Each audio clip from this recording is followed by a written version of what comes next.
wow. Just wow. That's all I can say about what transpired at the end of that Phillies game last night in that loss to the San Francisco Giants. You know, they plowed on the West Coast. It's 3 hours behind here on the East Coast.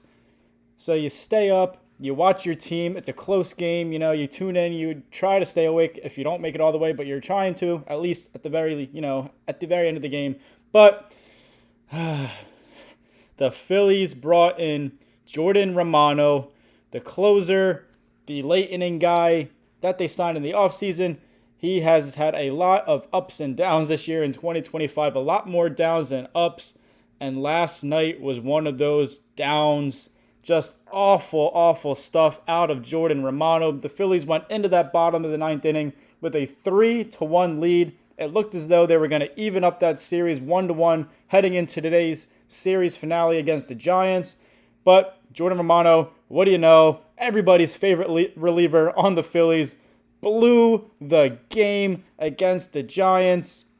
He came in for that save opportunity, looking to close the door. He allowed runners on first and third, which is one out. Again, the Phillies were up 3-1. Maybe he could have got out of it, and won that game still. But no.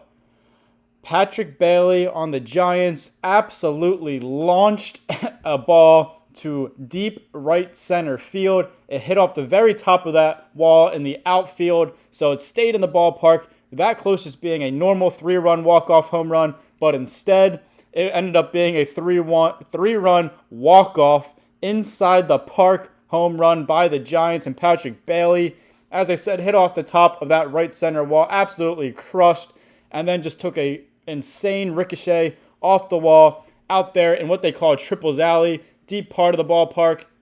It's called that for a reason because guys often get triples out of it. Patrick Bailey got all the way around the base for the walk-off inside the park home run off of it. It just kept rolling and rolling all the way towards center field along the wall. Brandon Marsh couldn't catch up to it in time. Patrick Bailey really beat that throw at home by a mile. Wasn't even close. And the Phillies lost a heartbreaker 4-3 to the San Francisco Giants. They now trail the series 2-0. And it's just, so frustrating with Jordan Romano. As I said, he has had some good moments with the Phillies, but way more bad moments. And last night was one of them.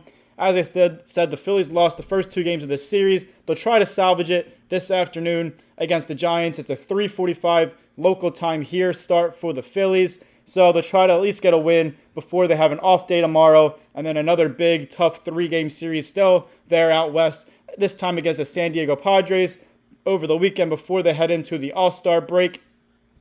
Welcome into Phillies Daily, everybody. I'm your host, Mike Kennelly. Make sure you guys subscribe for more Phillies content. Now, the Phillies were in that ball game, and you can really give a lot of that credit to Taijuan Walker, the polarizing pitcher, the polarizing veteran right-hander. Obviously, hasn't really worked out his 4-year, $72 million contract he signed a few years ago. This is the 3rd year of that deal. Wasn't great his first 2 years as a starter. Got moved to the bullpen at the end of last year. Was in the rotation to start this year when Ranger Suarez was still on the IL. Then he was back and forth between the bullpen and the starting rotation. Now he's back in the starting rotation after a lengthy stay in the bullpen because Mick Abel got sent back down to AAA on July 4th, and Aaron Nola still obviously on the injured list. So this was Taijuan Walker's first start last night since May 30th against the Brewers, where he went 4 innings, allowed 7 hits, 1 walk, 4 earned runs, and 6 strikeouts, and picked up the loss in that game on May 30th. As I said, he was moved to the bullpen after that, was there for a little while, back in the starting rotation with Abel back down in the minors and Nola still on the IL. The Phillies wanted to keep Taijuan Walker in the bullpen. He had been doing a pretty good job out there, and obviously there was really no room for him in the starting rotation, so they didn't want to keep flip-flopping him back and forth and messing with his routine, messing with his schedule.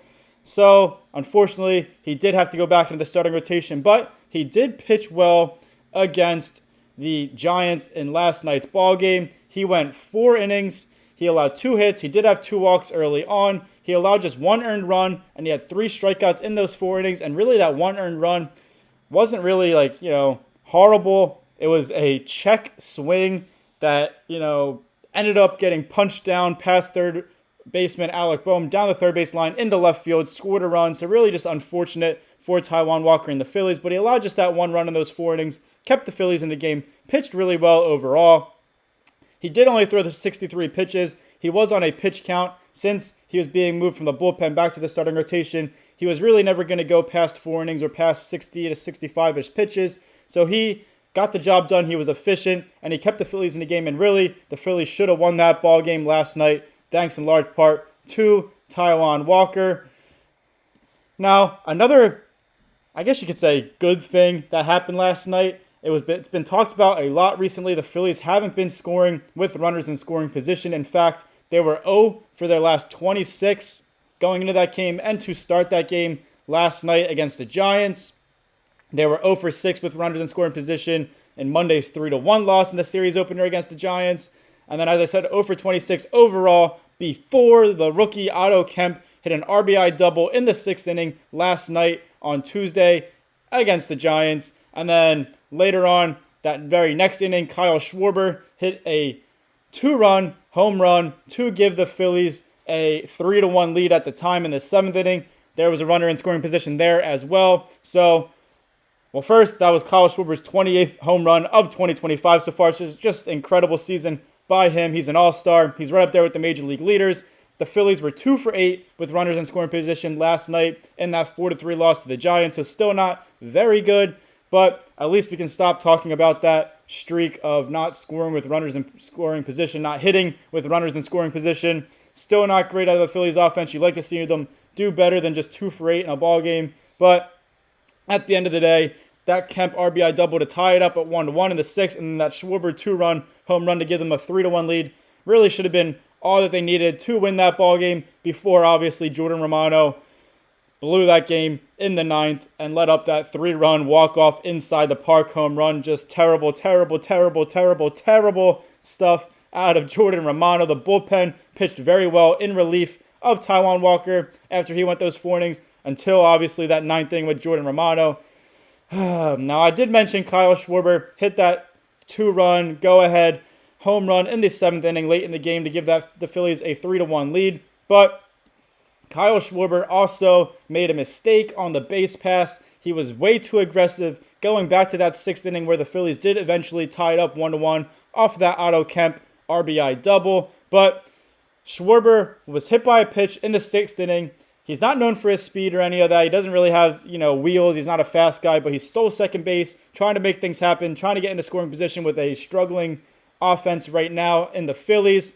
And then he tried to push his luck, and he tried to steal third base as well. He was really close to beating the throw, but he didn't. He was tagged out trying to steal, caught stealing at third base, and it ended up being the 2nd out of the inning. You never like to get thrown out of third base, especially when you're already in scoring position at second base. Again, he's not a fast guy, so he really should not have been trying to steal third base in that situation when the Phillies were still down 1-0 at the time. He's in scoring position, less than 2 outs. He could score in a lot of ways, and he got thrown out. Now, Alec Boehm did walk when Kyle Schwarber was thrown out, so the Phillies in turn did get another base runner at first base, but there were 2 outs. Nick Castellanos ended up singling to left field, and so that scored a run. Or no, that would have scored a run if Kyle Schwarber was still on base, or he might have scored. He was still on second base. It was hit to left field. He may not have scored, but they probably would have sent him. It could have been tied it up 1-1 at that point. Still, less than 2 outs. Otto Kemp came up, obviously hit that RBI double. A run did score off of that. Made it a 1-1 game to tie it up. It could have been 2-1 at the very least there. Phillies lead, but Schwarber was thrown out. So very, very, very, very much so proved costly there, trying to steal third, trying to push his luck. He was way too aggressive on the base pass, and you can't be doing that, especially late in the games when your offense is struggling like that. You're already in scoring position, and a guy that's not known for his speed, just can't be doing that. So really just poor base running by Kyle Schwarber. Phillies could have took an earlier lead than they did. Who knows, maybe that would have led to even a bigger of a rally there, and it might have been enough to end up winning that ball game. But we're not going to keep dwelling in the what-ifs and all that kind of stuff. We're going to move on to the trade deadline. The Phillies and the Major League Baseball, obviously almost at the All-Star break, and in turn, That means the July 31st trade deadline is rapidly approaching. We're here on July 9th, so it's only a few weeks away. And the Phillies are obviously contenders. They're obviously World Series hopefuls. They're trying to upgrade their team, particularly in the bullpen. But they are also could use an offensive upgrade, whether that be in the outfield or wherever else. Most likely the outfield if they were to trade for a position player. But the bullpen is the major need. Although there has been rumors, not necessarily that the Phillies have been linked to, but as the trade deadline approaches, Braves designated hitter Marcell Ozuna has been in trade rumors as we get closer to this deadline. Obviously, the Braves are not having a great season. Who knows if they're going to end up being sellers just because, who knows. But they don't really have the best trade pieces either on a team that's, probably going to try to be bouncing back next year and get back into the playoff picture. So there probably won't be sellers, but Marcell Ozuna has found his name in trade rumors. I haven't really seen anything linked to him at the Phillies because it's really not a good fit. But in case there are rumors there at some point, he also is a right-handed bat known for some power, which the Phillies could use in the lineup. Now, Marcell Ozuna, obviously, if you're a Phillies fan, you know a lot about him, but he is the Braves' 34-year-old right-handed hitting designated hitter. He's a 3-time All-Star, a 2-time Silver Slugger. He also won a Gold Glove back when he used to be playing in the field before he turned into a primary designated hitter. Now, he has been playing through a significant hip injury, which has been affecting his play, most likely at the plate. Obviously, a large reason why he's also not playing the field. But he hasn't played the field since 2023, so he has been in that designated hitter role the past 2 years, primarily with the Braves. And I'm pretty sure he really didn't even play that much in the field in 2023, just a few games.